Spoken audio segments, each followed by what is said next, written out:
सहनाववतु सहनौ भुनक्तु सह वीर्यङ्करवावहै तेजस्विनावधीतमस्तु मा विद्विषावहै।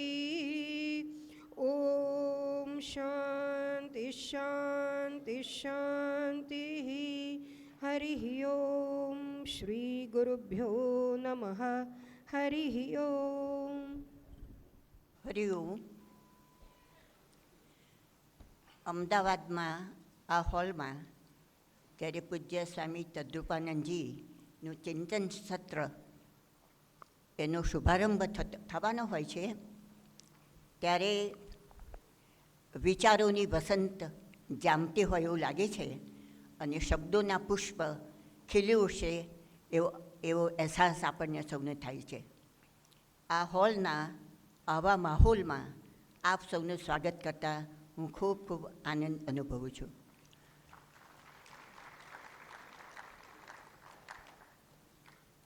આ ચિંતન સત્રના યજમાન શ્રી રાજુભાઈ મોદીને હું વિનંતી કરું કે તેઓ પૂજ્ય સ્વામીજીનું પુષ્પગુચ્છથી સ્વાગત કરે.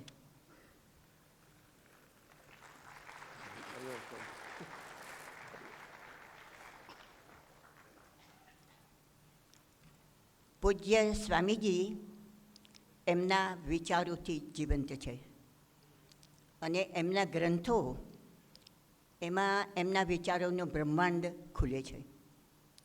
સ્વામીજીના લગભગ મનનના 3-3.5 દાયકાની યાત્રામાં 40 ગ્રંથો પ્રકાશિત થયા છે. એમાં એમનું અંતિમ 40મું પુસ્તક વૈરાગ્ય શતક એ ગયા મહિને પૂજ્ય મોરારી બાપુના હસ્તે એનું વિમોચન થયું હતું ભાવનગરના જ્ઞાનયજ્ઞમાં.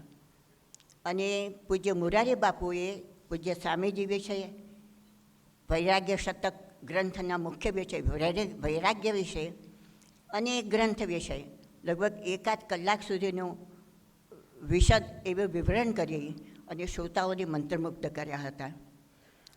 એ ગ્રંથનું લોકાર્પણ આપણે યજમાન શ્રી રાજુભાઈ મોદીના હસ્તે કરવામાં આવશે. એ પહેલાં હું આપણા મનનના સ્થાપક ટ્રસ્ટી સન્માન્ય શ્રી દિનેશભાઈ પંડ્યાને વિનંતી કરું કે સમગ્ર મનન પરિવાર અને આપણા સૌ વતી પુષ્પગુચ્છથી રાજુભાઈનું શ્રી દિનેશભાઈ પંડ્યા સ્વાગત કરે.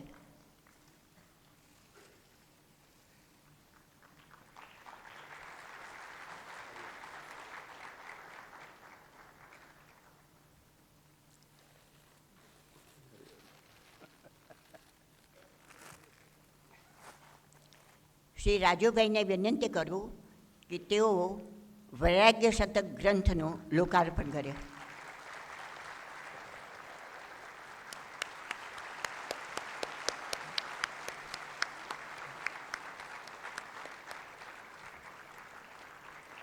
પૂજ્ય સ્વામીજીનો આ અંતિમ ગ્રંથ છે અને એમણે એમનો સૌ પ્રથમ ગ્રંથ અપરોક્ષ અનુભૂતિ એ શ્રોતાઓને અર્પણ કર્યો હતો. આ અંતિમ ગ્રંથ પણ એમણે શ્રોતાઓને અર્પણ કર્યો છે. આ એની વિશેષતા છે. શ્રી દિનેશભાઈ પંડ્યાને થોડીક વાતો કરવા હું વિનંતી કરું છું. હરિઓમ. વાત નથી કરવાની, આપને એક સુખદ સમાચાર આપવાના છે. જરા માઇકની નજીક જાઓ. શ્રદ્ધેય પૂજ્ય સ્વામીજી, આદરણીય રાજુભાઈ, પૂજ્ય માતાજી અને આપ સૌ સાધક સ્વજનો, ભાઈઓ અને બહેનો, આપણા શ્રદ્ધેય પૂજ્ય સ્વામીજીએ મનનની સ્થાપના કરી અને મનનના માધ્યમથી આપણા સૌને અધ્યાત્મના માર્ગે પ્રસ્થાન કરવાને માટેનો એક માર્ગ રાહ ચીંધ્યો છે. છેલ્લા કેટલાક વખતથી પૂજ્ય સ્વામીજી આ પ્રવૃત્તિ કઈ રીતે આગળ વધશે એનો વિચાર કરતા હતા અને અંતે એમણે એવો શ્રીએ પોતાના ઉત્તરાધિકારી તરીકે પૂજ્ય સ્વામીની તન્મયાનજીને નિયુક્ત કર્યા છે. આપણે સૌ એમનું અભિવાદન કરીએ, પરમાત્માને પ્રાર્થના કરીએ કે પૂજ્ય સ્વામીજીના ઉત્તરાધિકારી તરીકે ઉત્તમ રીતે સ્વામીજીના ઉત્તરદાયિત્વને ઉજાગર કરશે. પરમાત્મા એમને ખૂબ શક્તિ અને સામર્થ્ય બક્ષે એવી પ્રાર્થના સાથે આપણા સૌ તરફથી શુભકામના પાઠવું અને આદરણીય મુદુલાબેનને વિનંતી કરું કે આપણા સૌ તરફથી પુષ્પગુચ્છ આપીને એમનું અભિવાદન કરે. હરિ ઓમ.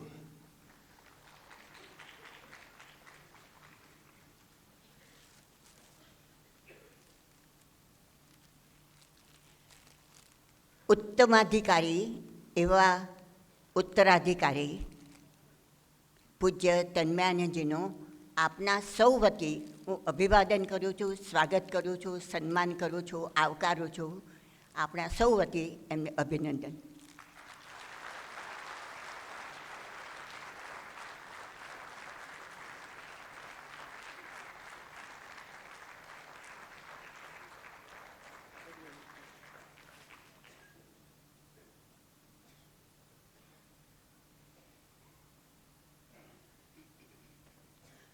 પૂજ્ય સ્વામીજીને વિનંતી કરું કે તેઓ ચિંતન સત્રનો શુભારંભ કરે. હરિઓમ.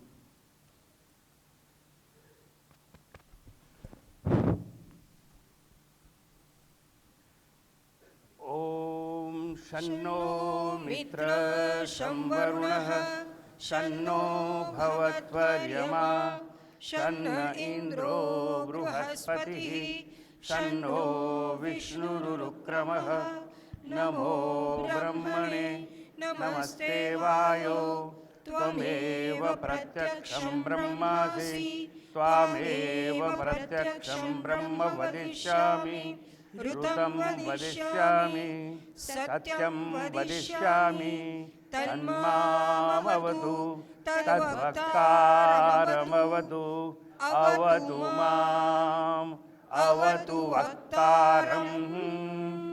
ઓમ શાંતિ શાંતિ શાંતિ. હરિ ઓમ. શ્રી ગુરુભ્યો નમઃ.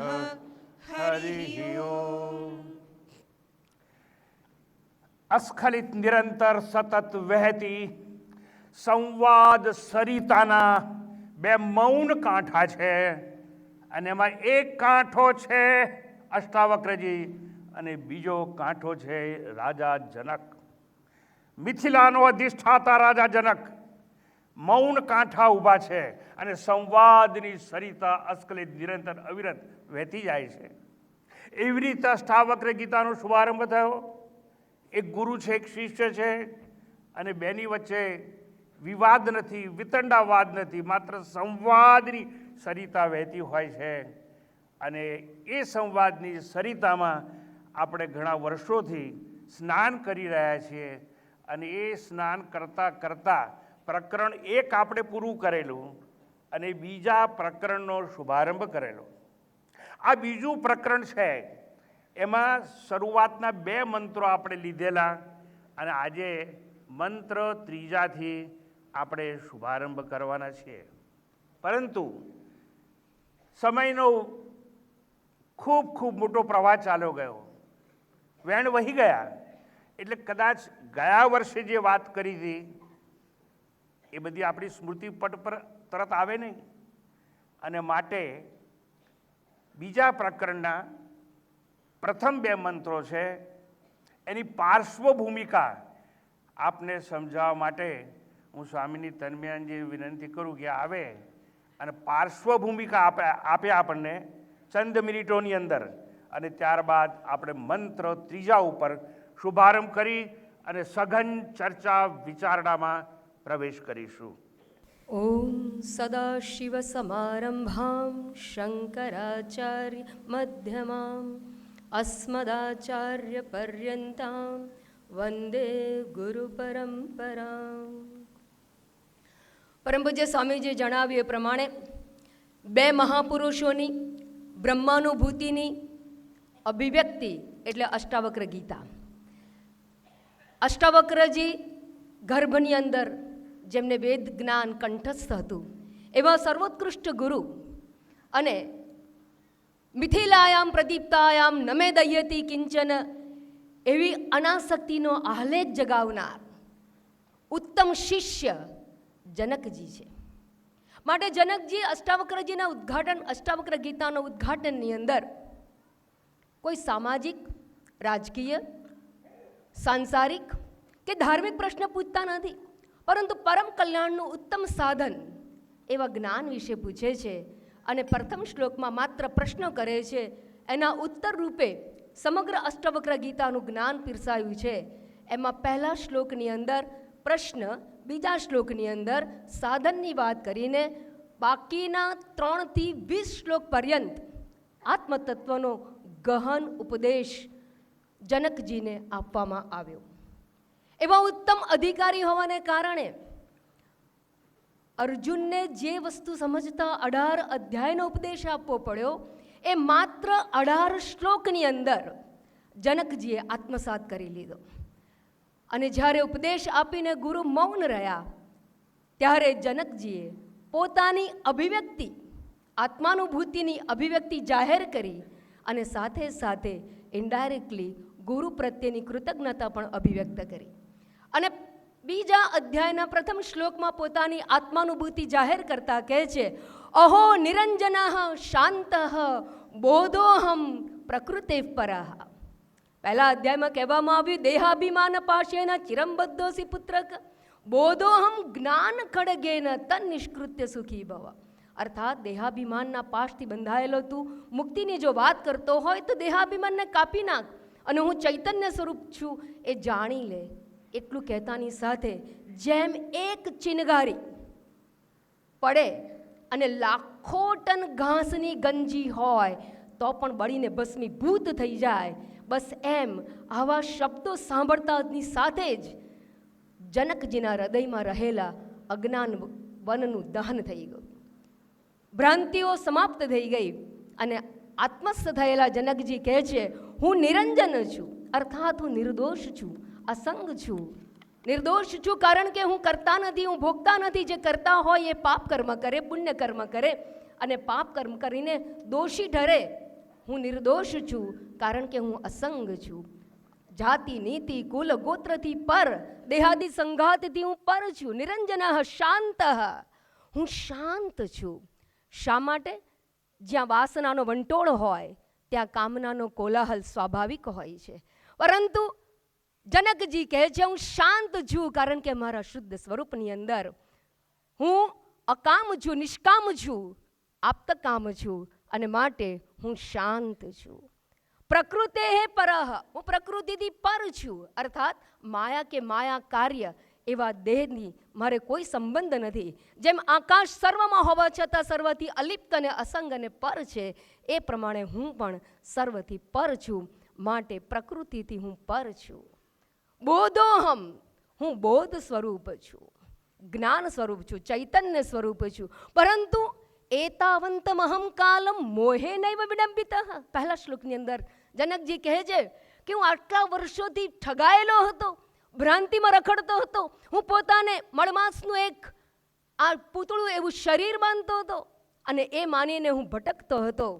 આજે મને એ સત્ય ગુરુ કૃપાથી સમજાઈ ગઈ છે. એતાવંતમ, આટલા વર્ષો અર્થાત અનેક જન્મોથી આ દેહને હું માનીને જીવતો તો માટે જ સંસાર ભ્રમણની અંદર ભટકતો રહ્યો, પરંતુ આજે મને મારા સાચા સ્વરૂપનું જ્ઞાન થઈ ગયું. ત્યારબાદ આગળ કહે છે અહમ પ્રકાશયામી એકઃ એનમ દેહમ તથા જગત. હું પ્રકાશક છું, હું આ દેહને પ્રકાશું છું, હું ચૈતન્ય સ્વરૂપ છું, આ દેહને સત્તા અને સ્ફૂર્તિ પ્રદાન કરું છું. એ જ પ્રમાણે હું જગતને પણ સત્તા અને સ્ફૂર્તિ પ્રદાન કરનાર છું. અને માટે અતો મમ જગત સર્વમ અથવા નચ કિંચન, માટે આ જગત મારું છે અથવા મારું કંઈ નથી.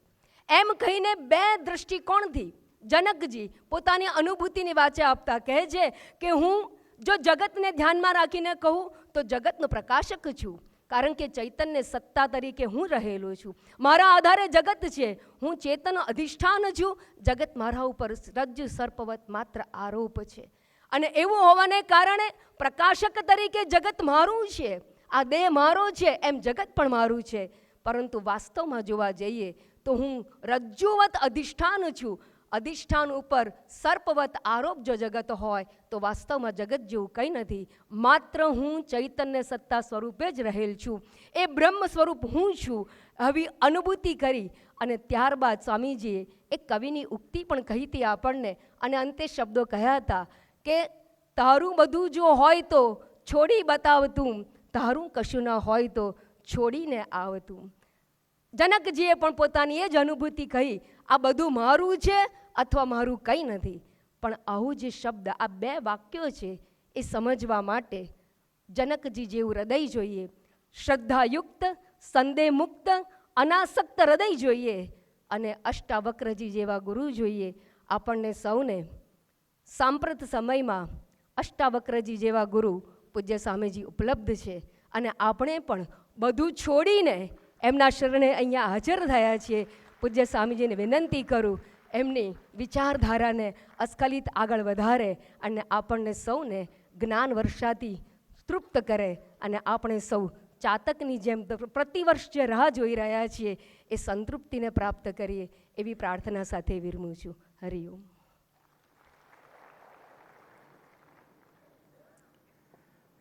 અષ્ટાવક્ર ગીતા પ્રકરણ 2, પહેલો, બીજો અને ત્રીજો મંત્ર એક સાથે. દ્વિતીયં પ્રકરણં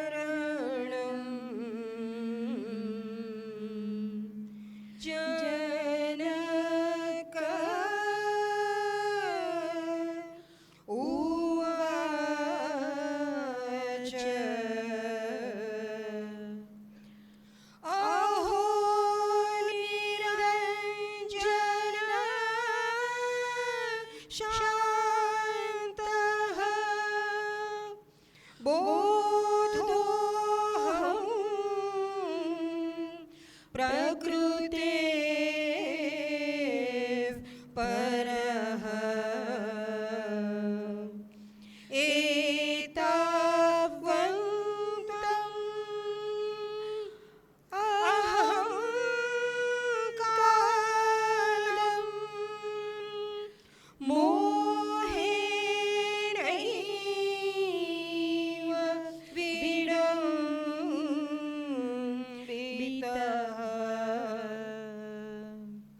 યથા પ્રકાશયામ્યેકઃ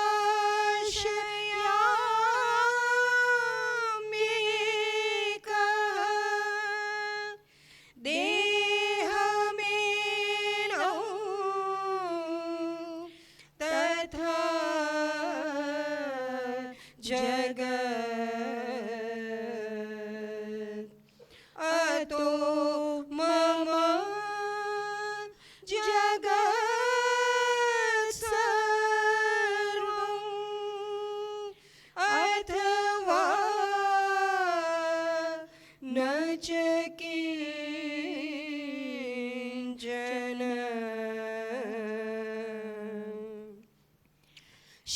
શરીરં અહો વિશ્વં પરિત્યજ્ય મયાધુના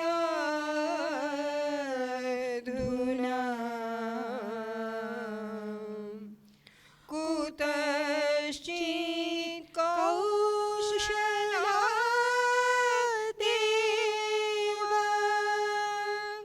પરમાત્મા વિલોક્યતે.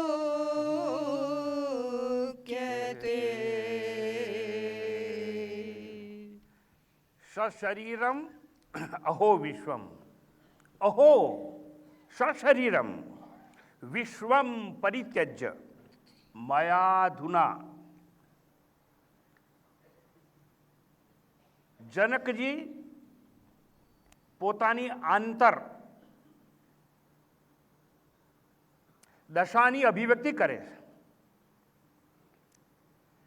અને અહીંયા આશ્ચર્ય અભિવ્યક્ત કરે છે.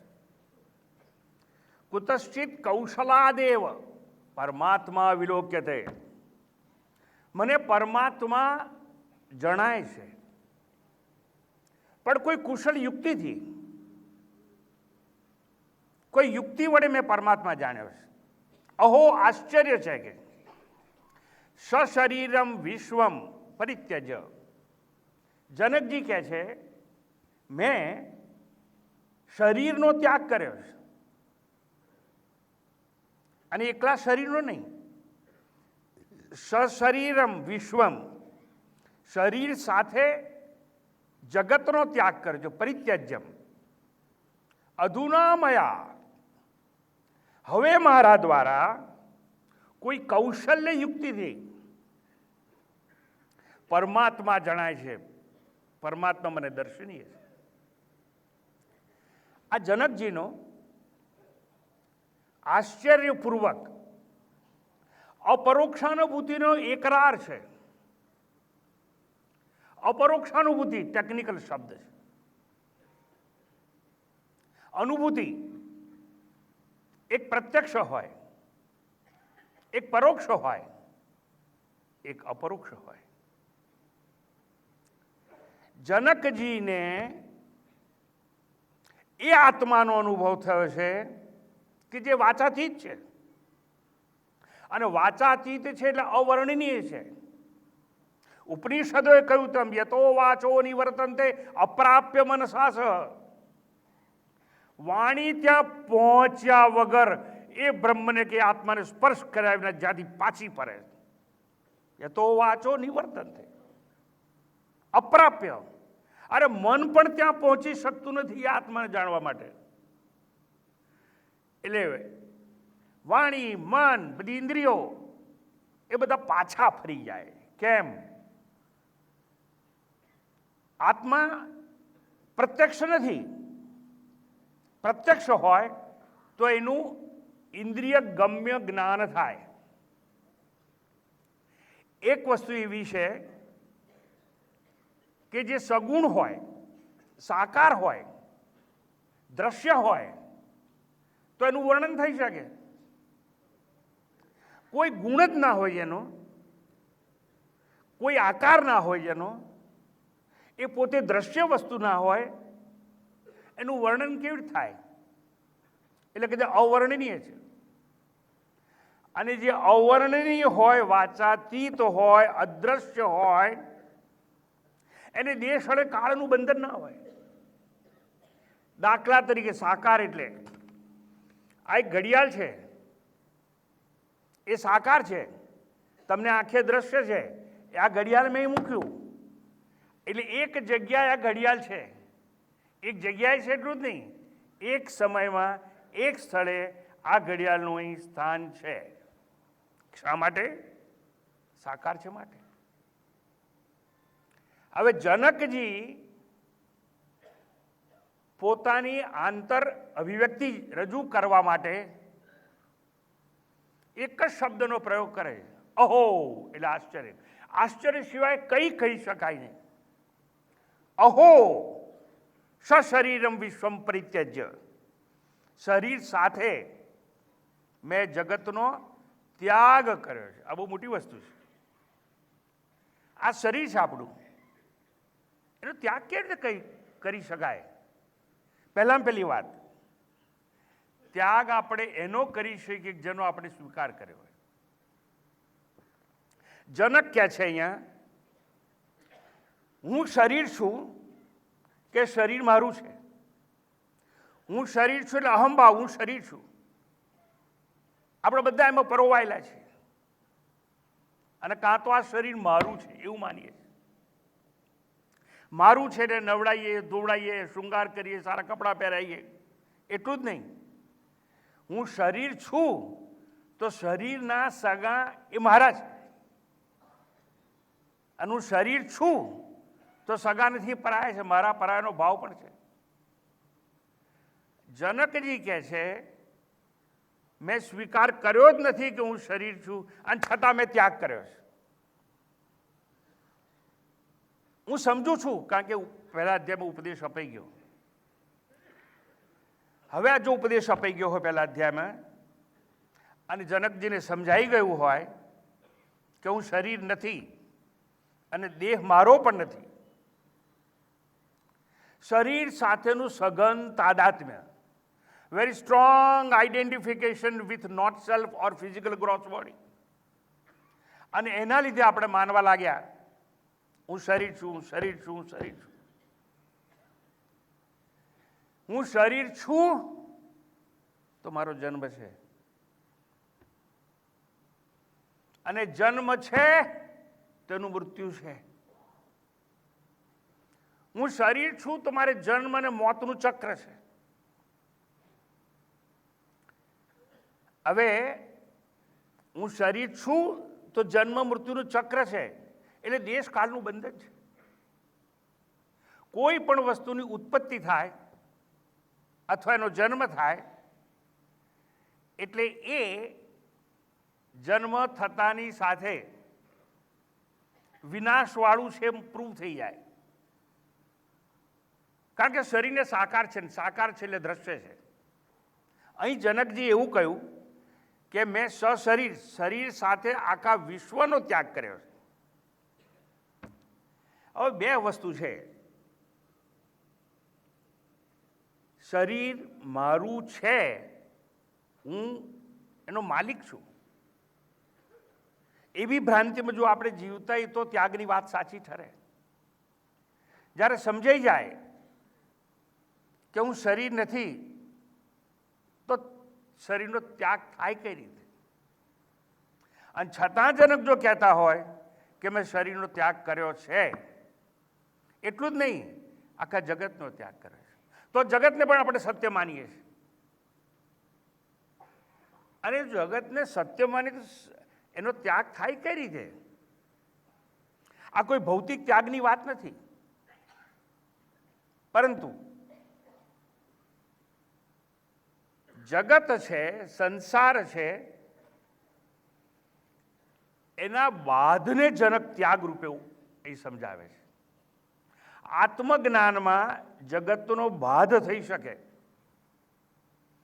જનક કહે છે મને સમજાઈ ગયું છે કે જગત મિથ્યા છે. મિથ્યાત્વ ન સમજાય તો જગત છે સ્વપ્ન વચ્ચે એવું સમજવાનું. જો સ્વપ્નવત છે એટલે જે એક જ કાળે સત્ય હોય. સ્વપ્ન સૃષ્ટિ છે એ આપણને જાગ્રતમાં જણાતી નથી. જાગ્રત અવસ્થામાં સ્વપ્નના પાત્રો, સ્વપ્નની મિલકત, સ્વપ્નના સગાવાલા હોતા નથી. એ રીતે સુષુપ્તિમાં પણ સ્વપ્ન હોતું નથી. સ્વપ્ન કાળે જ સ્વપ્ન સત્ય લાગે છે, જાગતાની સાથે જ સ્વપ્ન અસત થઈ જાય. અને કાં તો આ જગત સ્વપ્નવત છે એટલે એક જ કાળે સત્ય છે, અને ત્યાં સ્વપ્ન કાળે સત્ય છે તો જનક કહે છે અજ્ઞાન કાળે જગત સત્ય છે. અજ્ઞાનમાં સાચું લાગે છે, જ્ઞાન કાળે સાચું હોતું નથી. સાચું નથી તો જનકજી તમે શા માટે કહો છો કે મેં ત્યાગ કર્યો છે? તો જનકજીનું કહેવું એવું છે, આત્મજ્ઞાનમાં બાધરૂપી મેં ત્યાગ કર્યો છે. આ બાધરૂપી ત્યાગ એટલે શું? જનકે કહ્યું અહો શરીરમ વિશ્વમ પરિત્યજ્ય. જગત અજ્ઞાન કાળે સાચું લાગે છે, જેમ સ્વપ્નના પાત્રો અજ્ઞાન કાળે સાચા હોય, સ્વપ્ન કાળે સાચા હોય. પણ જાગ્રત કાળ બીજો છે. ત્યારે સપનાની મિલકત હોય, સ્વપ્નના સગાવાલા હોય, સ્વપ્નમાં જે કંઈ આપણે જોયું એ બધું ત્યાં હોતું નથી. જેમ ત્યાં એક કાળે સત્ય લાગે છે, એમ જ્યારે આત્મારૂપી જે અધિષ્ઠાન છે એનું અજ્ઞાન હોય ત્યારે આપણને જગત સાચું જણાય છે. અધિષ્ઠાન અને આરોપ પાર્શ્વભૂમિકા આપણે સાંભળી ચૂક્યા. અંધારામાં પડેલી પેલી દોરી જ્યારે આપણને સાપ રૂપે દેખાય છે તો સર્પ આવે છે ક્યાંથી? છે તો દોરી. અંધારું ઇક્વલ ટુ અજ્ઞાન. અંધારું છે, સાંભળજો બરાબર. ત્યારે આપણે મનમાં કોઈ સંસ્કાર પડ્યા છે. આપણે મદારીનો ખેલ જોયો હોય, સાપના ફોટોગ્રાફ જોયા હોય, અને સાંભળેલું છે કે સાપને ઝેર હોય ને ઝેર એ સાપ કરડે તો આપણે મરી શકીએ છીએ. આ ભય, આ બધું ભેગું થઈ મનમાં પડેલા સંસ્કાર છે, એનું આપણે આરોપણ પેલી દોરી પર કરીએ છીએ. એનું કારણ સામ્યતા એટલે સિમિલારિટી. દોરી વાંકી ચૂકી હોય, સાપ પણ એવો દેખાતો હોય છે. મારે એટલું જ સમજાવવું છે, દોરીમાં જ્યારે સાપ દેખાય છે ત્યારે એ આરોપ છે, દેટ ઇઝ સુપર ઇમ્પોઝિશન આપણા પોતાના સંસ્કારનું. સુપર ઇમ્પોઝિશન કોના ઉપર થાય છે? આરોપ કોના ઉપર ઘડાય છે? દોરી ઉપર. એટલે ખરેખર તો દોરી જણાતી નથી, દોરીનું અજ્ઞાન છે, માટે સર્પનું જ્ઞાન છે. આ દોરી સાચી નથી. કારણ જ્યારે પ્રકાશ લઈને આવીએ ત્યારે સાચી દોરી પર ખોટો સાપ દેખાયો. દોરી અધિષ્ઠાન છે. વાસ્તવમાં દોરી પોતે જ સર્પરૂપે દેખાય. આરોપ ખોટો છે, એટલે આરોપ સત્ય નથી. કારણ કે આરોપ એટલે સાપ અને ત્રણેય કાળે રહેતો નથી. દોરીનું અજ્ઞાન છે એ સર્પનું જ્ઞાન છે. એવી રીતે આત્મારૂપી અધિષ્ઠાન ઉપર જગતના તમામ નામ અને આકાર છે એનો આરોપ થયેલો હોય છે. જગત એટલે શું? જગતમાં શું છે? માત્ર નામ અને આકાર. નામ અને આકાર સિવાય કંઈ નથી. જનક કહે છે મેં ત્યાગ કર્યો છે, એટલે વાસ્તવમાં ભૌતિક ત્યાગની વાત નથી. આ ત્યાગ કેવો છે? ત્યાગ એવો છે બહાદુરૂપી ત્યાગ. જ્યારે જ્યારે અંધારામાં પડેલી દોરી દોરી તરીકે દેખાય છે ત્યારે સાપ હોતો નથી. એ જ પ્રમાણે જ્ઞાતે તત્વે કહ સંસાર, વૈસી ગતે કહ કામ વિકાર. શંકરાચાર્ય બહુ સુંદર વાત કરીને કહ્યું, તત્વનું જ્યારે જ્ઞાન થઈ જાય છે ને ત્યારે ત્યાં સંસાર રહેતો નથી. કાં તો આત્મારૂપી અધિષ્ઠાન દેખાય અને કાં તો આરોપ દેખાય. અને આરોપ એટલે આ સંસાર આખો છે. અને એ સંસારને આપણે સત્ય માનીને બેઠા છીએ. આરોપ અને અધિષ્ઠાન બે સાથે ના દેખાય. જ્યારે જ્યારે અંધારામાં પડેલી દોરી દેખાતી હશે ત્યારે સાપ નહીં દેખાય, અને સાપ દેખાશે ત્યારે દોરી નહીં દેખાય. દોરી અદ્રશ્ય છે માટે સાપ દ્રશ્ય છે. દોરી જો દ્રશ્ય હોય તો સાપ અદ્રશ્ય હોય, સાપ દ્રશ્ય હોય તો દોરી અદ્રશ્ય હોય. આ વાતને સમજવા માટે એક દ્રષ્ટાંત આપણે સિનેમા જોઈએ ત્યારે સ્ક્રીન ઉપર, પડદા ઉપર આપણે ચલચિત્રો જોઈએ, પણ જ્યારે જ્યારે સિનેમા ચાલુ હોય છે ને ત્યારે પડદો દેખાતો નથી. જે ઘડી ધી એન્ડ પડદો દેખાય તો સિનેમા બંધ. આ મૂવી, સિનેમા, ચલચિત્ર એટલે આખું જગત, નામ અને આકાર છે બધા. અહીંયા પડદો દ્રશ્ય હોય તો સમજી લેવાનું કાં તો ઇન્ટરવલ ચાલતો હોય અને કાં તો ધી એન્ડ આવી ગયું હોય. ટૂંકમાં આ જનક જ્યારે આપણને કહે છે કે મેં જગતનો અને દેહનો ત્યાગ કર્યો છે, વાસ્તવમાં ત્યાગ નથી કર્યો. મેં દેહને દ્રશ્ય તરીકે જોયો. દેહ દ્રશ્ય છે જનકની સમજમાં, અને હું દેહનો દ્રષ્ટા છું. દ્રષ્ટા હોય એ કદાપી દ્રશ્ય બની શકે નહીં. એટલે જો ત્યાગ શબ્દ છે, ત્યાગ, પરિત્યજ્ય, ત્યાગ કેવી રીતે કર્યો હોય? તો ત્યાગ એટલે બહાદુરૂપી ત્યાગ. સમજમાં દેહ દ્રશ્ય હોય અને હું એનો દ્રષ્ટા છું, તો દ્રષ્ટા હોય એ કદાપી દ્રશ્ય બની શકે નહીં. મેં કહ્યું મારી પાસે આ મૂકે છે, હું એને જોઉં છું અને આ મેં મૂક્યું, એ દ્રશ્ય છે અને હું દ્રષ્ટા છું. પણ એક વસ્તુ સમજવાની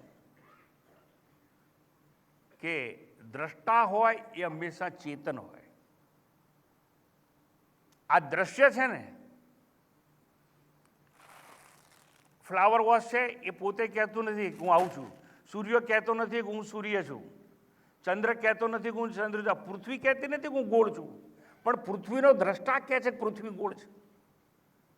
સૂર્યનો દ્રષ્ટા કહે છે કે આ સૂર્ય છે. સૂર્ય કહેતો નથી. જનકજી એમ કહે છે આ દેહ મને દ્રશ્ય છે, અને દ્રશ્ય એટલા માટે છે કે સાકાર છે. જે દ્રશ્ય હોય, જે સાકાર હોય, એ બધું જન્મેલું હોય, અને જન્મેલું હોય એનો વિનાશ હોય. એટલે એ કહે છે આ શરીરનો મેં ત્યાગ કર્યો. શું ત્યાગ નહીં, પણ હું શરીરથી જુદો છું એવું સમજ્યો છું. મને જ્ઞાન થયું. શરીર જન્મેલું છે ને હું અજન્મા છું. શરીર વિનાશી છે અને હું તો અવિનાશી આત્મા છું, સચ્ચિદાનંદ સ્વરૂપ છું, એમ કે છે. જગતનો બાદ એટલે નામ આવા કેટલાય શરીરો, ભૂચર, ખેચર, જળચર, શરીરો તો અનેક છે, પણ બધા દ્રશ્ય છે. બે વસ્તુ છે,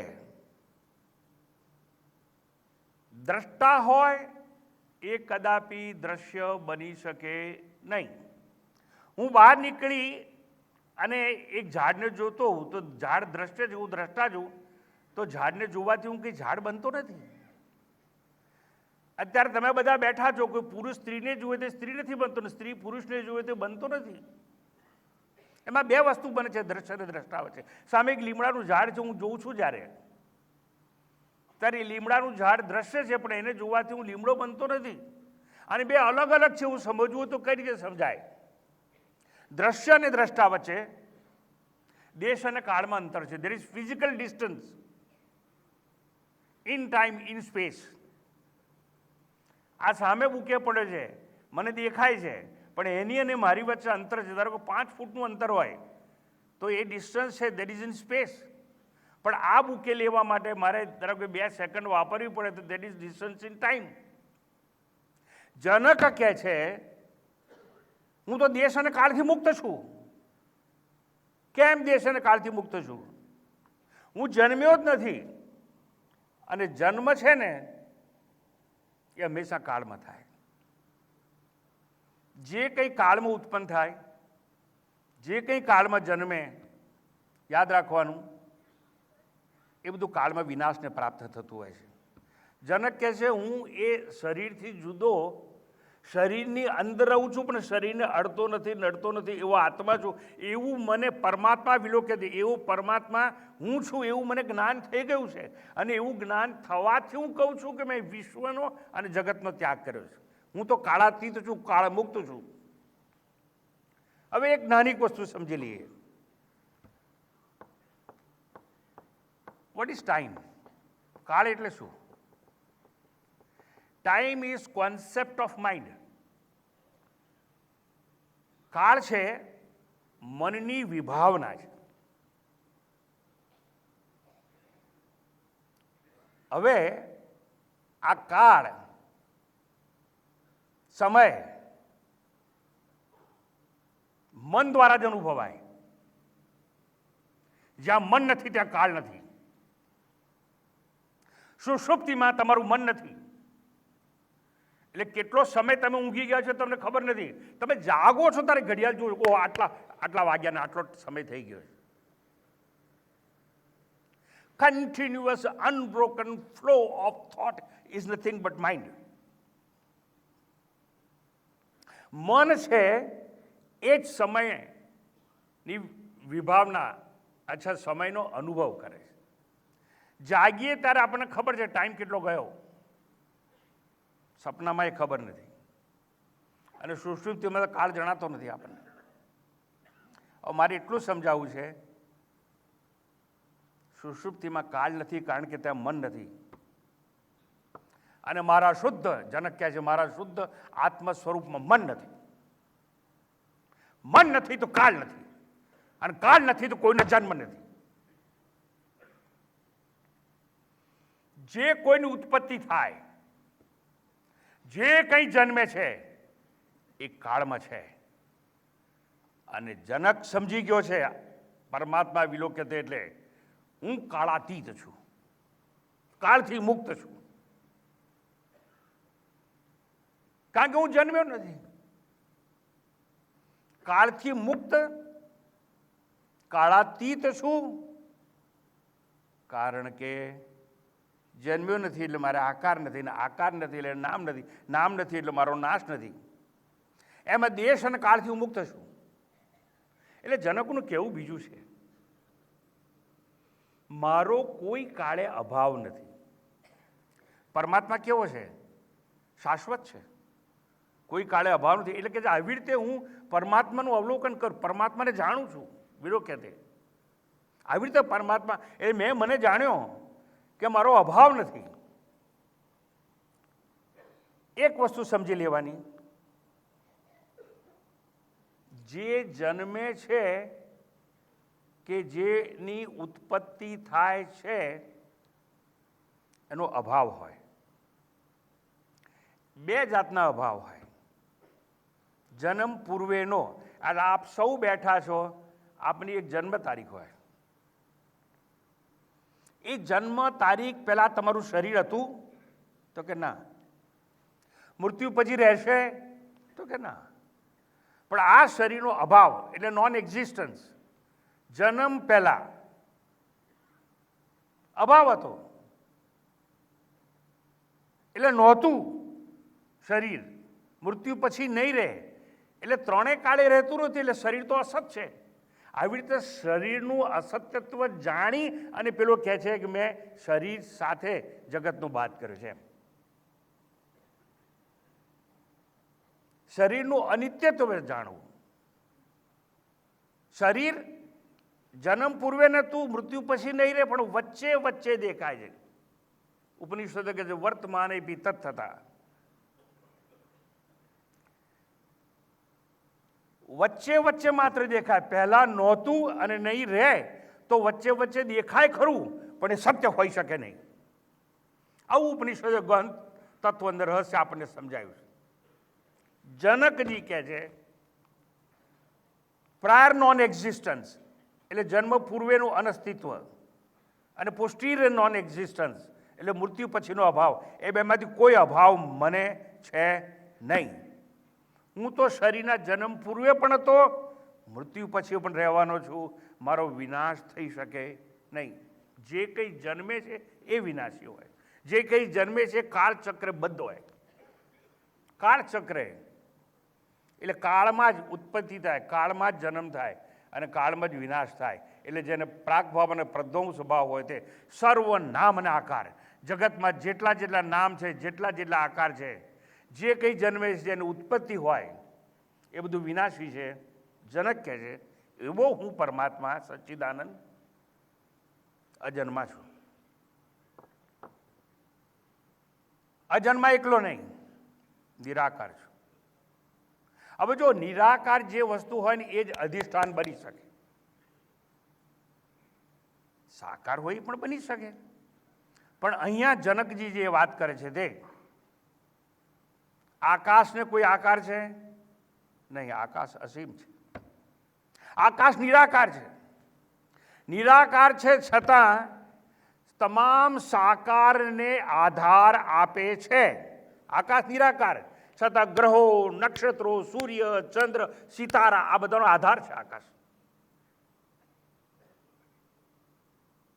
હું નિરાકાર આત્મા છું, જનકજી કહે છે.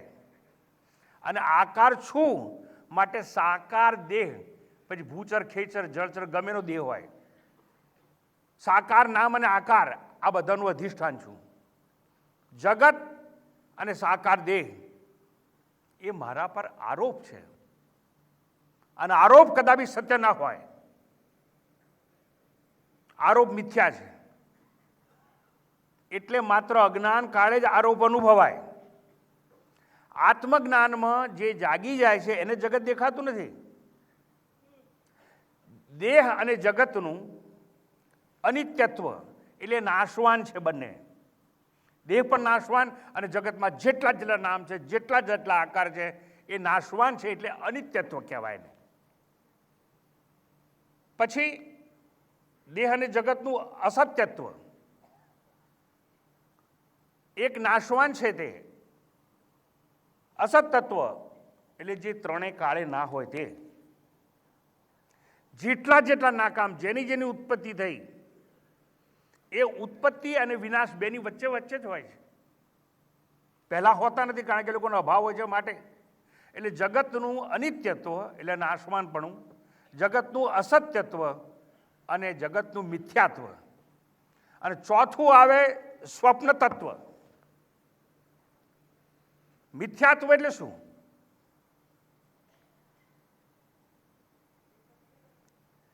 જગત છે એ સાચું છે કે ખોટું છે? સિદ્ધાંત એવો છે શાસ્ત્રોનો કે ત્રિકાલેપી તિષ્ઠતિ ઇતિ સત, which exist in all three periods of time. પહેલા હતું, અત્યારે છે, ને જે રહેવા વાળું છે એને સત કહેવાય. હવે દ્રષ્ટાંત માટે શાસ્ત્રો હંમેશા એક જ એટલું સુંદર દ્રષ્ટાંત આપે છે, અને એ છે દોરી અને સાપ. દોરી અધિષ્ઠાન છે, સર્પ છે, આરોપ છે, આપણે સૌ જાણીએ છીએ. એ જ પ્રમાણે આત્મા એ અધિષ્ઠાન છે, અને આખા જગતના નામ અને આકાર છે એ બધા આરોપિત છે. હવે વાત એમ છે, આ દ્રષ્ટાંત સાથે જગત અને આત્માને સરખામણી કરવાની. દોરીના બદલે સાપ દેખાયો છે એવું નહીં. દોરી પોતે સર્પરૂપી દેખાય છે. દોરી પોતાનામાં કોઈ પણ જાતનો ફેરફાર કર્યા વિના સર્પને જન્મ આપે છે. દોરી કારણ તો છે જ સાપ માટે, પરંતુ આ એવું વિવર્ત કારણ છે કે દોરી પોતાનામાં કોઈ ફેરફાર કરતી નથી, અને સર્પ જન્મે છે એમ આત્મા પોતાનામાં કોઈ ફેરફાર કરતો નથી અને જગતને જન્મ આવે છે. પણ આ જગત કે સાપ હોય એ સત છે કે અસત? સત એને કહેવાય કે જે ત્રણે કાળે હોય. જ્યારે આપણે બેટરી કે ફાનસ લઈને આવીએ છીએ ત્યારે ઘટના શું ઘટે? ઘટના કંઈ એવી ઘટે છે કે સાપ હોતો નથી. એટલે સાપ સત્ય નથી. સત્ય નથી શું અસત છે? ના, કાંક અનુભવાય છે. અનુભવાય છે, સાંભળજો બરોબર. એટલે અસત ના કહેવાય, તો સત કહેવાય. ત્રણે કાળે હોય છે, ત્રણે કાળે નથી હોતો એટલે સત પણ ના કહેવાય. જે સત ના હોય, જે અસત ના હોય એને મિથ્યા નામથી ઓળખવામાં આવે છે. એમાં જગત છે, સંસાર આખો, જેની વાત કરે જનક કે મેં એનો ત્યાગ કર્યો છે. સશરીરમ પરિત્યજ્ય. તો જગત છે એ મિથ્યા આરોપ છે આત્મારૂપી અધિષ્ઠાન પર, અને મેં આરોપનો બાદ કર્યો છે. પણ આરોપનો બાદ ક્યારે થાય? જ્ઞાન થાય ત્યારે. દોરીના બદલે સાપ દેખાય તો પછી અદ્રશ્ય થઈ ગયો તો અદ્રશ્ય થઈ ગયો. એ ખોટો અદ્રશ્ય થઈ ગયો, ખોટો જન્મેલો હતો. કારણ કે સાપ સત્ય પણ નથી, અસત પણ નથી, એને મિથ્યા કહેવાય, મિથ્યા કહેવામાં આવે છે. એમ જગત છે એ પણ મિથ્યા છે. એનું મને જ્ઞાન થઈ ગયું, અને એવું જ્ઞાન થવાથી હું કહું છું કે મેં એનો ત્યાગ કર્યો છે. બહાદરૂપી ત્યાગ છે. એટલે યુક્તિથી, એવી યુક્તિથી મેં ત્યાગ કર્યો છે. એટલે બહાદરૂપી યુક્તિથી પરમાત્મા રૂપી અધિષ્ઠાન હું છું એવું મને સમજાયું છે, કંઈ કર્યા વગર.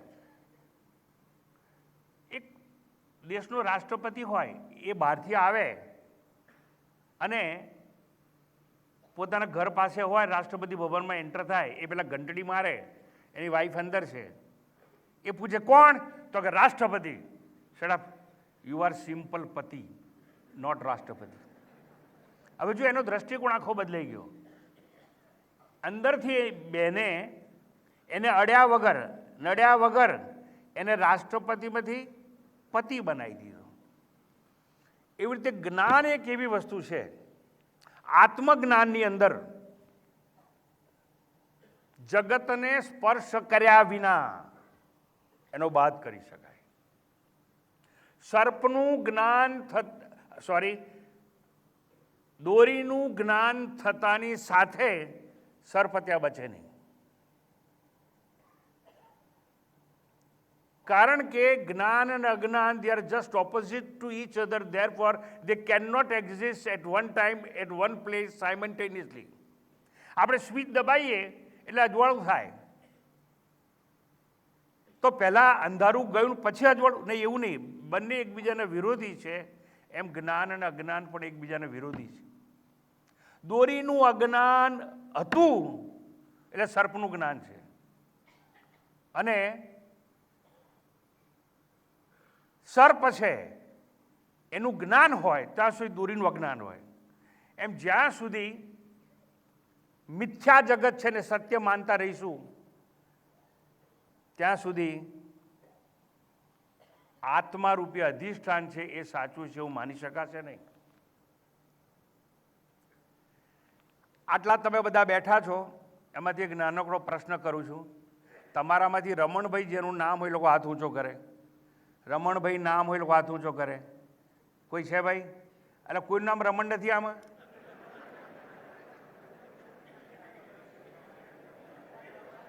હા, બસ બસ, સારું. ચલો, એક અહીંથી મને આ આંગળી ઊંચી કરી દેખાય. હવે જ્યાં સુધી એવું માનશે કે હું રમણ છું એટલે આ નામ મારું છે, આ તો તમારી ફઈએ તમને પોસ્ટ માસ્ટર જનરલ કહેવાય. ફઈ એટલે તમે જન્મ્યા ત્યારે સિક્કો માર્યો, રમણીઓ, મગનીઓ, છગનીઓ. અલા, તમારી ફઈએ તમને નામ આપ્યું, તમે રમણ છો તમે કેમ માની લીધું? મેં માની લીધું. એટલે જ્યાં સુધી હું રમણ છું ત્યાં સુધી હું અનામી આત્મા છું એવું નહીં માની શકાય. રમણ છું એટલે જે નામ છે રમણ, એને એક આકાર છે, એ આકાર છે જો શરીરનો હોય કે સ્ત્રીનો હોય તો આકાર છે, એનો જન્મ છે, જન્મ છે એનું પછી મૃત્યુ છે. જાતસ્ય હિ ધ્રુવ મૃત્યુ ધ્રુવમ જન્મ મૃતસ્ય છે. ટૂંકમાં મારે તમને એક જ વસ્તુ સમજાવી છે. જનકે જે શબ્દ પ્રયોગ કર્યો નહીં ગાડી, એ શબ્દ પ્રયોગ એવો હતો કે મેં ત્યાગ કર્યો છે.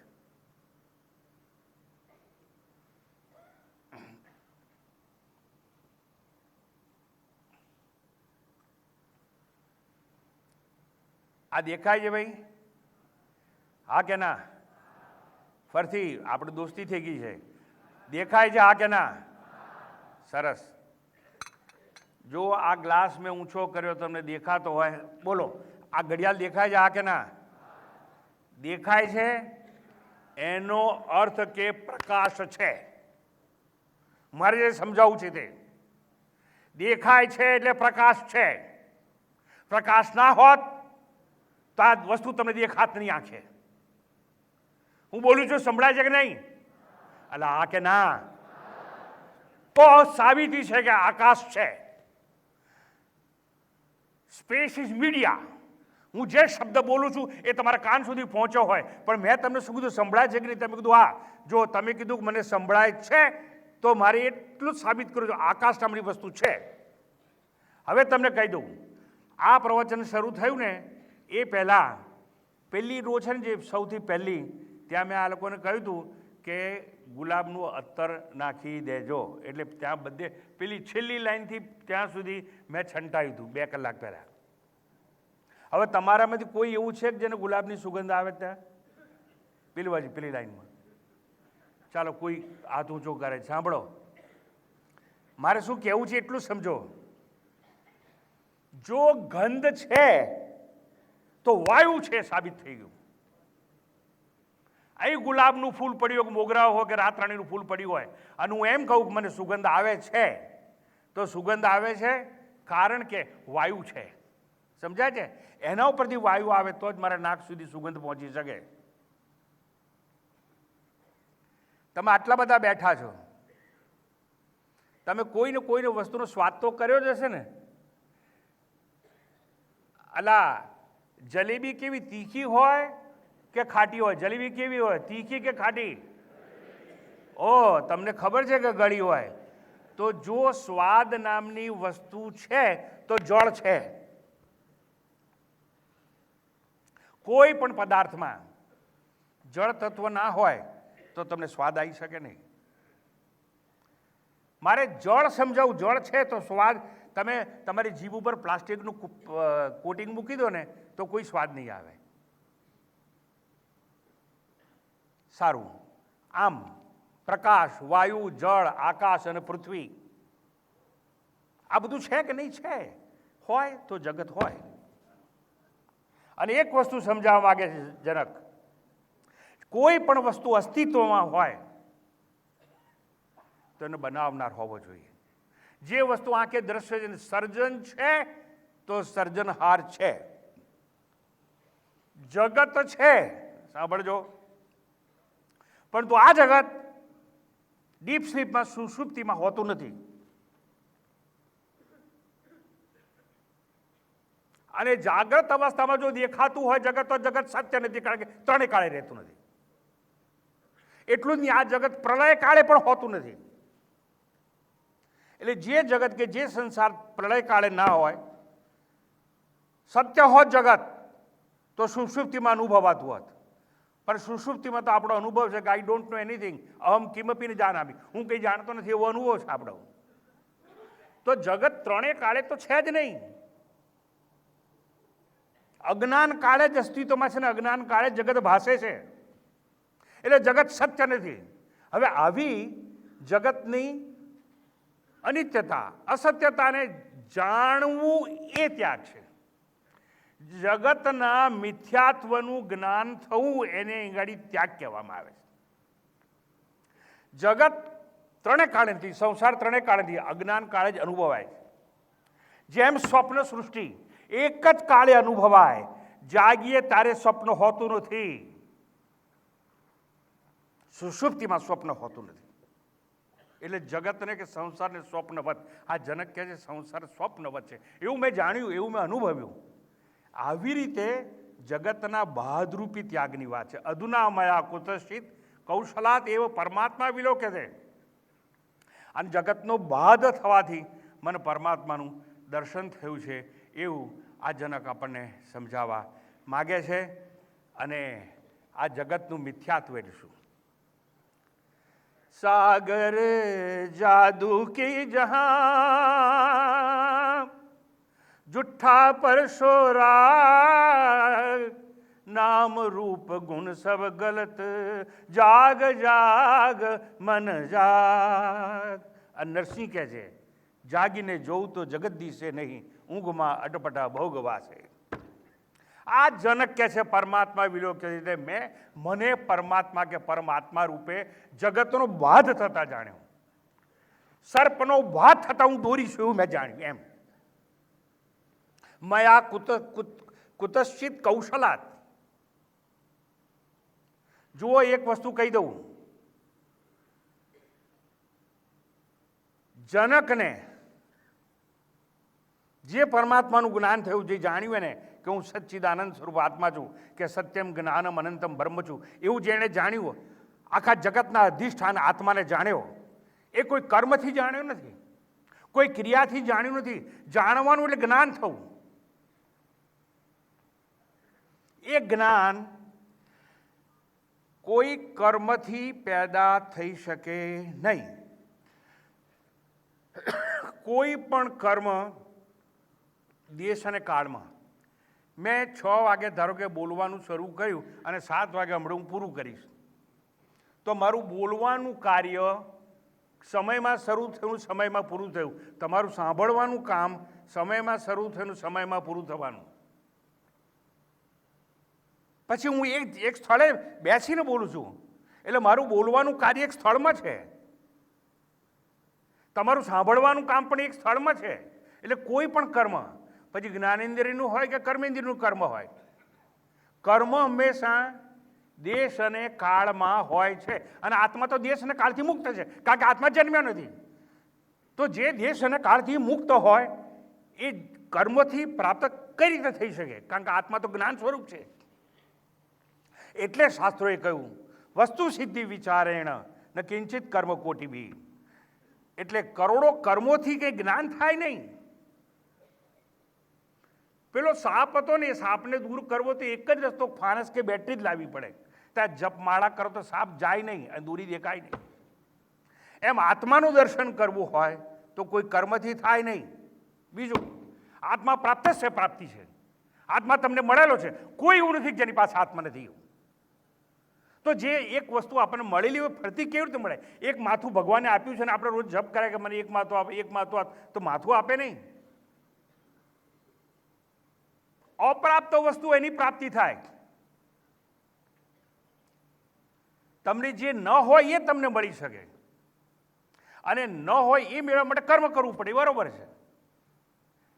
અને આત્મા, હું આત્મા છું એના માટે કર્મ કરવાની જરૂર નથી, પણ હું શરીર નથી અને શરીરનો બાદ કરવું જોઈએ. જગતના નામ અને આકાર મિથ્યા છે એવું જાણવું જોઈએ. એટલે આત્મા પ્રાપ્ત છે, પ્રાપ્તિ છે. અને આત્મા સાધ્ય વસ્તુ નથી. કોઈ પણ સાધના કરવાથી આત્મા નહીં મળે. અજ્ઞાન દૂર કરવાથી આત્મા મળશે. મારું જે અજ્ઞાન છે કે હું દેહ છું, હું જન્મેલો છું, હું નામ અને આકારવાળો છું, આવું બધું આપણું અજ્ઞાન છે એ દૂર કરવાથી સમજાય. યાદ રાખવાનું કે કોઈ પણ પ્રકારના કર્મથી આત્મજ્ઞાન થાય નહીં. એટલે આત્મજ્ઞાન છે એ સાધ્ય નથી. જે કર્મ દ્વારા સાધ્ય હોય એ અનિત્ય હોય. યત સાધ્યમ તત અનિત્યમિતિ. સાધના કરવાની આવશ્યકતા નથી. અહીંયા કે છે પરમાત્મા વિલોક્ય છે, એવી રીતે. છેલ્લી વાત, ઉપનિષદે એવું કહ્યું, આત્મા વિવૃણતે તનુસ્વામ. અંતઃકરણ શુદ્ધ કરો, ચિંતન કરો, મનન કરો. અંતઃકરણ શુદ્ધ થશે આવું સાંભળતા સાંભળતા સાંભળતા. સત્સંગત્વે નિસંગત્વમ, નિસંગત્વે નિર્મોહત્વમ, નિર્મોહત્વે નિશ્ચરતત્વમ. આવી ઉપનિષદોની શાસ્ત્રોની વાતો છે. સત્સંગ કરતા રહો, કરતા રહો, કરતા રહો. અને જો અંતઃકરણ શુદ્ધ થઈ જશે, વિક્ષેપો મનના શાંત થઈ જશે અને અવિદ્યાનો બાદ થશે, તો આત્મા પોતે જ પોતાના સ્વરૂપને પ્રગટ કરશે. આત્મા વિવૃણતે તનુસ્વામ. આત્મા સ્વયં એ જ્ઞાની પ્રત્યે પોતાના સ્વરૂપને પ્રગટ કરશે. તત્વાર્થે ત્યાગ એટલે છોડવું નહીં. ત્યાગ એટલે તરછોડવું નહીં, મૂકવું નહીં. હું જેનો માલિક નથી ને એનો ત્યાગ કેવી રીતે થાય? પહેલાં કીધું સશરીરમ, મેં શરીરનો અને જગતનો ત્યાગ કર્યો. તો શરીર તો માલિકી પ્રારબ્ધની છે. વપુ પ્રારબ્ધ પોષે છે, ખુશામદ જહાં તણી શાને. અને શાસ્ત્રો કહે છે પ્રારબ્ધમ પુષ્યતિ વપુ. આ તમારા પ્રારબ્ધ પ્રમાણે તમને દેહ મળ્યો છે, એટલે તમારી માલિકીનો તો છે જ નહીં. તો તમે ત્યાગ કરી શકો નહીં. શરીર સાથેનું તાદાત્મ્ય તોડવું એ ત્યાગ છે. ત્યાગ ભૌતિક નથી. જો જગત મારી દોલત નથી, જગતનો ત્યાગ હું કેવી રીતે કરી શકું? એટલે શંકરાચાર્યજીને ભજગોવિંદમ કહેવું પડ્યું, જ્ઞાતે તત્વે કહ સંસાર. તત્વનું જ્ઞાન થવું જોઈએ, હું આત્મતત્વ છું. જગત જો સ્વપ્નવત હોય તો સ્વપ્નના કોઈ એમ કે સપનામાં જે દેખાય સ્વપ્નાની મિલકતનો ત્યાગ કરી દીધો. અરે સપનાની મિલકત તો સાચી હતી ને, તું ત્યાગ કઈ રીતે કરી શકે? અને જો આખું જગત જ સ્વપ્નવત હોય તો એનો ત્યાગ થાય નહીં. અજ્ઞાનમાં આપણે માન્યું કે હું જીવાત્મા છું, જીવાત્મા છું એટલે હું ભોગતા છું. જો હું ભોગતા છું તો ભોગ્ય પદાર્થો વાળો સંસાર છે અને છે. અને જો હું કરતા છું, કોઈ પણ કર્મનો કરતા છું, તો કર્મભૂમિ હોવી જોઈએ. મેં મને કરતા માન્યો તો કર્મભૂમિ એટલે સંસાર હોવો જોઈએ. અને સંસારને મેં સાચો માન્યો કારણ હું કરતા છું એ સાચું છે. હું ભોગતા છું એવું માનીશ તો ભોગ્ય પદાર્થો હોવા જોઈએ જગતના. અને હું કરતા છું એવું માનીશ તો કર્મભૂમિ હોવી જોઈએ. પણ આ બધું મેં ઊભું કરેલું છે. એટલે જનક કહે છે આજે મારી ભ્રાંતિ દૂર થઈ છે. હું જીવાત્મા નથી, હું કરતા નથી. હું ભોગતા નથી તો કર્મભૂમિ જેવો સંસાર પણ ના હોય અને ભોગ્ય પદાર્થો પણ હોઈ શકે નહીં. અને આવી રીતે જનકજી છે એ પોતાની વાતને સુંદર રીતે આપણને સમજાવે છે. છેલ્લી વાત, ત્યાગ જો કરવો હોય તો મેં ત્યાગ કર્યો છે એ વિચારનો ત્યાગ થવો જોઈએ. આપણે તકતી લગાડીએ, બોર્ડ લગાવીએ એટલે હું ત્યાગી છું. મને યાદ છે પેલો સાપ જ્યારે કાંચળી ઉતારે ને ત્યારે કાંચળી ઉતારીને મૂકી દે છે, પણ જીવનભર સાપ છે ને યાદ નથી કરતો મેં કાંચળી અહીં ઉતારી છે કે અહીં ઉતારી છે એવું. તો હંમેશા સરિતા પર્વતનો ત્યાગ કરે છે ત્યારે એના સ્મરણમાં માત્ર સાગર હોય છે. એને યાદ નથી કે મેં પર્વતનો ત્યાગ કર્યો છું, હું સાગર તરફ વહી જાઉં છું. ત્યાગની અપેક્ષા જ બંધન છે. ત્યાગ કોઈ ક્રિયાકર્મ નથી. ત્યાગ, સાંભળજો બરાબર, જ્ઞાનનું પરિણામ હોઈ શકે. ત્યાગ એ જ્ઞાનની દશા છે. ત્યાગ સિદ્ધિની દશા છે. ત્યાગ આગે કૂચ નથી, અવરોહણ નથી, આરોહણ નથી. ત્યાગ તો આંતરદશા છે. ખરેખર આપણે આપણી ભીતર ઉતરાણ કરવાનું છે અને એ આત્માને સંશોધન કરીને શોધવાનો છે કે હું સત છું, ચિત્ત છું, આનંદ છું. એવું જનકને સમજાયું અને એવું સમજાતાની સાથે એને કહ્યું મેં ત્યાગ કર્યો છે. બાકી વાસ્તવમાં ભૌતિક વસ્તુ, ભૌતિક પદાર્થો, સાંભળજો, સગાવાલા, એનો ત્યાગ એ ખરેખર ત્યાગ નથી. જો પદાર્થો, મિલકત, વસ્ત્રો એ છોડી દેવાની વાતને જો ત્યાગ કહીએ તો આ દેશ તો હજારો લાખો લોકો ફૂટપાથ પર સૂઈ જતા હોય છે. એક જ ટંક જેને ખાવાનું મળતું હોય છે એ લોકો તો મોટો ત્યાગ કર્યો છે. એ લોકોને જ્ઞાન થઈ જવું જોઈએ. ભૌતિક વસ્તુનો ત્યાગની વાત નથી. આત્મજ્ઞાનમાં જગતનો બાદ અને એવી રીતે દેહ સાથેનું તાદાત્મ્ય તોડવું. હું દેહ નથી, દેહ દ્રશ્ય છે, દેહ સાકાર છે, દેહ વિનાશી છે, હું અવિનાશી છું, હું નિરાકાર છું, હું અજન્મા છું, એવું જ્ઞાન થવું. એના માટે એણે કહ્યું કે આવી રીતે મને પરમાત્મા દેખાય છે અને ખરેખર તો બાદ કર્યો છે મેં. અને એ ક્યારે થાય? તત્વનું જ્ઞાન થાય ત્યારે, દોરીનું જ્ઞાન થાય ત્યારે. સર્પ કંઈક કર્યા વગર સર્પ ચાલ્યો જાય છે એમ એટલી પરિપક્વતા જ્ઞાનમાં આવશે એટલે સંસાર બચશે નહીં. ખૂબ સુંદર રીતે આપણે શ્રવણ કર્યું, મને સહન કર્યો. આપનો ખૂબ ખૂબ આભાર. ઓમ પૂર્ણમદ પૂર્ણમિદં પૂર્ણાત પૂર્ણમુદચ્યતે પૂર્ણસ્ય પૂર્ણમાદાય પૂર્ણમેવાવશિષ્યતે. ઓમ શાંતિ શાંતિ શાંતિ. હરિ ઓમ. શ્રી ગુરુભ્યો નમઃ. હરિ ઓમ.